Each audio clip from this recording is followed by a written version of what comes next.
तो crypto currency की हम जब भी बात करते हैं एक चीज हमेशा ध्यान में आती है, कौन सी? तो वो है बिटकॉइन। और बिटकॉइन का जो ट्रांजैक्शन हुआ था हिस्ट्री में, यानी 22 मई 2010 के दिन एक जो प्रोग्रामर ने 10,000 बिटकॉइन देकर मात्र 2 पिज्जा खरीदी किए थे, आज अगर 10,000 बिटकॉइन देंगे तो पूरा देश नहीं पूरा वर्ल्ड पिज्जा खा सकता है। इतने ज्यादा पिज्जा बस उस 10,000 बिटकॉइन में आ जाएगी। पूरे वर्ल्ड में जो क्रिप्टो करेंसीज की रेस हो रही है ना, उसमें भारत चौथे नंबर पर है और बहुत ही जल्द चौथी पोजीशन पर आगे बढ़ने की संभावना भारत लेकर चल रहा है। Hello, Master. Welcome to the world of...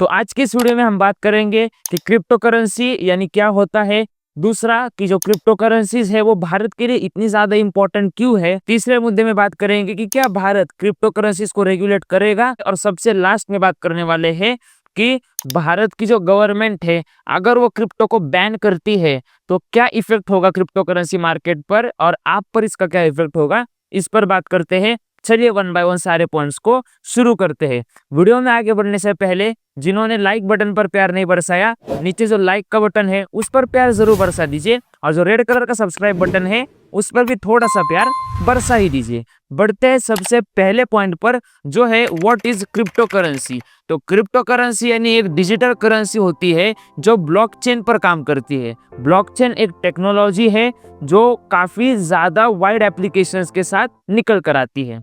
bitcoin, Ethereum, ripple, ऐसे बहुत सारे कुछ पॉपुलर एग्जाम्पल हैं जो क्रिप्टो करेंसी के अंडर काउंट किए जाते हैं और वो ब्लॉकचेन पर काम करते हैं। ये जो मैंने 3 क्रिप्टो करेंसीज के बारे में बताया, ये बस क्रिप्टो करेंसीज नहीं है बल्कि क्रिप्टो करेंसीज मार्केट के मेजर पिलर्स भी हैं। तो बिटकॉइन जब लॉन्च हुआ था तो बिटकॉइन की प्राइस कुछ भी नहीं थी, यानी लगभग 0 रुपीज के अराउंड बिटकॉइन की प्राइस थी। और आज की डेट में बात करोगे तो 2024 के डेटा के अकॉर्डिंग बिटकॉइन की लेटेस्ट प्राइस है 85 लाख के अराउंड। 2024 के डेटा की अगर बात करेंगे तो भारत पूरे क्रिप्टो करेंसीज मार्केट के 15% यूजर को कंट्रीब्यूट करता है, और इसीलिए भारत क्रिप्टो करेंसी मार्केट के लिए एक काफी इंपॉर्टेंट प्लेयर है और काफी इंपॉर्टेंट रोल प्ले कर रहा है। दूसरे मुद्दे की ओर बढ़ते हैं और बात करते हैं कि क्रिप्टो करेंसी भारत के लिए इतनी ज्यादा इंपॉर्टेंट क्यों है। तो सबसे पहला है भारत की जो ग्लोबल फाइनेंशियल कंडीशन है उसका इंप्रूवमेंट, यानी ये जो क्रिप्टो करेंसीज है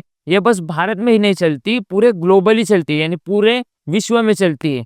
अब इतने ज्यादा ट्रांजैक्शन होते हैं और इतने ज्यादा लोग उसमें इन्वॉल्व है, अगर भारत भी उसमें इन्वॉल्व हो जाएगा तो भारत की जो इकोनॉमिक कंडीशन है ग्लोबली वो काफी ज्यादा बूस्ट होने की संभावना व्यक्त की जाती है, और ये प्रैक्टिकली होता भी है। दूसरा इंपॉर्टेंस है कि हम क्रिप्टो करेंसीज को हेजिंग की तरह यूज कर सकते हैं, जो भी अपनी लोकल करेंसीज है उसके अगेंस्ट। अगर 2023 के डेटा के अकॉर्डिंग हम बात करेंगे तो इंडियन रूपी 5% ड्रॉप हो चुका था, यानी इंडियन रूपी की जो वैल्यू है वो 5% ड्रॉप हो चुकी थी, और वहां पर क्रिप्टो करेंसी ने हेजिंग करने में काफी ज्यादा इंपॉर्टेंट रोल प्ले किया था।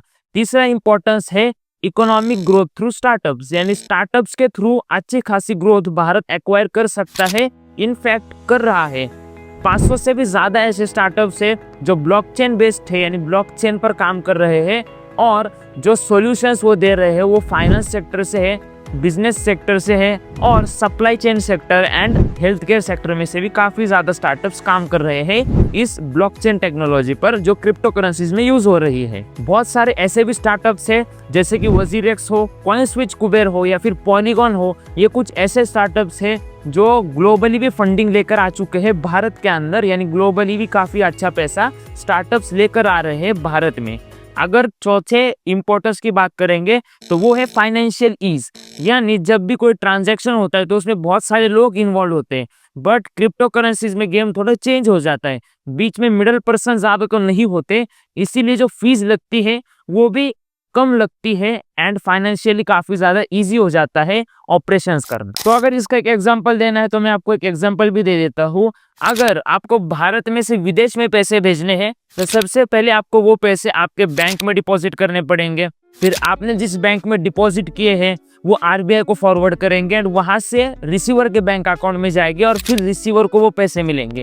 यानी ये जो पूरी प्रोसेस है इसमें टाइम भी काफी ज्यादा लगता है और फीस भी काफी ज्यादा लगती है क्योंकि बहुत सारे ट्रांजैक्शंस हो रहे हैं। बट बिटकॉइन या फिर कोई भी क्रिप्टो करेंसीज की खासियत ऐसी होती है कि जब भी आपको किसी को भी पैसे भेजने हैं खास करके विदेश में, तो आप उनका वॉलेट एड्रेस ले सकते हो और आपके अकाउंट से डायरेक्ट पैसा उनके वॉलेट में भेज सकते हो। यानी यहाँ पर बीच में कोई ट्रांजैक्शंस के लिए कोई पर्सन भी नहीं है, ना ही कोई एंटिटी है, और उसके साथ साथ टाइम भी काफी कम लगता है। विद इन सेकेंड्स आपका पैसा चला जाता है। तो ये वॉलेट्स काफी ज्यादा कॉम्प्लेक्स कंसेप्ट है। इसके लिए अगर आपको पूरा वॉलेट सीखना है तो सब्सक्राइब का जो बटन है उसे जरूर से दबा दीजिए क्योंकि अगले बहुत सारे वीडियोस वॉलेट्स वगैरह पर भी आने वाले हैं। तो फटाफट बढ़ते हैं वीडियो में तीसरे फोकस पॉइंट पर, जो है कि क्या भारत क्रिप्टो करेंसी को रेगुलेट करेगा।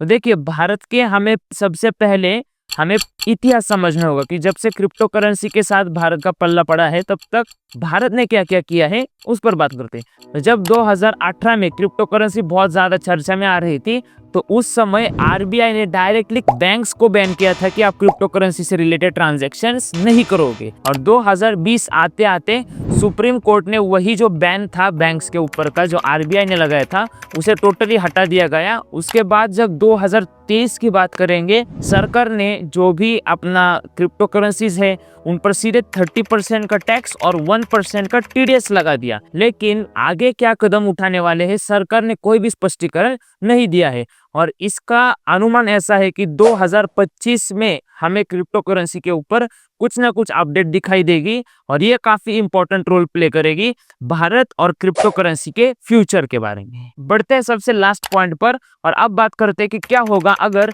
भारत क्रिप्टो करेंसी को बैन करेगा। तो सबसे पहले मैं ये क्लियर करना चाहता हूँ कि देखिए, क्रिप्टो करेंसी बस भारत लेवल पर नहीं बल्कि पूरे ग्लोबली चलती है।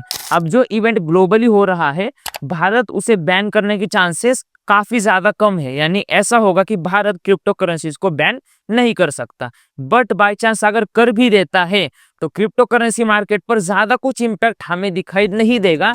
ऐसा क्यों मैं बोल रहा हूँ वो भी सुन लीजिए, क्योंकि जब 2018 में आरबीआई ने बैन लगा दिया था बैंक्स को ट्रांजैक्शंस को लेकर क्रिप्टो करेंसीज के, तो उस समय पर भी आपने देखा होगा जो क्रिप्टो करेंसीज मार्केट है उसमें ज्यादा कुछ हलचल नहीं दिखाई दी गई थी हमें। जो मार्केट का मूव है वो कंटिन्यू था। ऐसा क्यों? क्योंकि मैंने पहले भी कहा कि ये जो क्रिप्टो करेंसीज है ये बस भारत के ऊपर निर्भर नहीं है, जो पूरा वर्ल्ड है डोमिनेटिंग प्लेयर्स है, ऊपर भी यूएस है, चाइना है, तो ऐसे भी प्लेयर्स मार्केट में इन्वॉल्व है। तो जब भारत को लेकर छोटी बहुत खबर आ जाती है तो ज्यादा इम्पैक्ट क्रिएट नहीं करेगा, ना ही मार्केट पूरा क्रैश हो जाएगा क्रिप्टो करेंसीज का। तो भारत का रोल थोड़ा बहुत क्रूशियल रहेगा बट ज्यादा इम्पैक्ट नहीं देगा। और भारत की भी गवर्नमेंट वैसे भी क्रिप्टो करेंसी को बैन नहीं करेगी। फिर क्या कर सकती है? अगर भारत के गवर्नमेंट को कुछ करना है तो शायद गवर्नमेंट टैक्स बढ़ा ले या फिर कुछ ऐसा कामकाज कर ले, और जो भी हैक्स होते हैं फिर जो फ्रॉड्स है फिर स्कैम्स होते हैं उनको बचाने के लिए कुछ मेजर भारत जरूर लेगा, लेकिन बैन करने की संभावना बहुत ही कम है। तो आने वाले समय में क्रिप्टो करेंसीज के साथ क्या होगा? क्या क्रिप्टो करेंसीज बैन होनी चाहिए या फिर भारत ने उसको रेगुलेट करना चाहिए? आपको क्या लगता है? कमेंट में आपके विचार फाइनली बता दीजिए। फाइनेंस से लेकर बहुत सारा कंटेंट अपने चैनल पर अवेलेबल है। फाइनेंस के ये सारे वीडियोस आप जरूर चेकआउट कीजिए। फाइनेंस के साथ साथ बिजनेस का भी कंटेंट है और सबसे लास्ट में लाइफ कोचिंग का भी कंटेंट है। तो एक बार ये सारे वीडियोस जरूर चेकआउट कीजिए। फाइनली अगर आप यूट्यूब पे देख रहे हो तो सब्सक्राइब कीजिए, फेसबुक या इंस्टाग्राम पे देख रहे हो तो फॉलो कीजिए। धन्यवाद।